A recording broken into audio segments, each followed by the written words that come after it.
Headlines आप जान चुके हैं। अहम खबर दें आपको, इमरान खान शौकत खानम अस्पताल में ज़ेर इलाज। सूबाई वज़ीर तालीम डॉक्टर मुराद रास शौकत खानम अस्पताल पहुंच गए। इमरान खान की तबीयत कल रात ही बेहतर हो गई थी। डॉक्टर मुराद रास ने बताया कि देखते हैं डॉक्टर उन्हें क्या मशवरा देते हैं।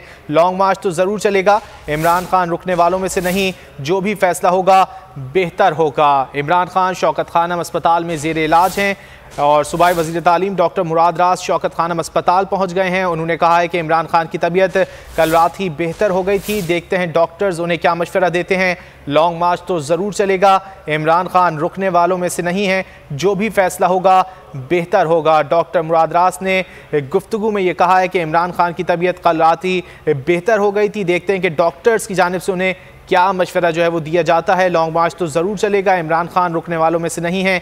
डॉक्टर मुराद रास ने कहा कि जो भी फैसला होगा बेहतर होगा। चेयरमैन तहरीक इंसाफ इमरान खान इस वक्त शौकत खानम अस्पताल में ज़ेर इलाज हैं और डॉक्टर मुराद रास शौकत खानम अस्पताल पहुँचे।